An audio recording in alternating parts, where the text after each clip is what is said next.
Chip-It is designed to set up quickly without any tools.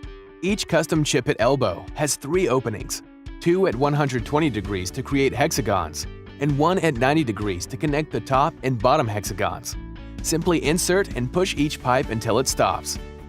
Build and connect the bottom hexagon by inserting 6 short pipes into 6 elbows.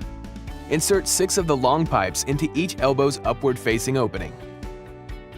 Insert the 6 remaining short pipes into the sleeves of your net, making sure the net stitching is on the inside.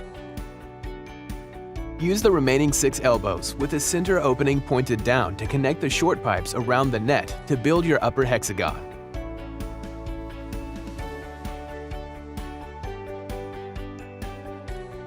Slide the looped end of the Chip-It wrap on any of the upward-pointing long pipes of the bottom hexagon. Pull the wrap tightly around the hexagon.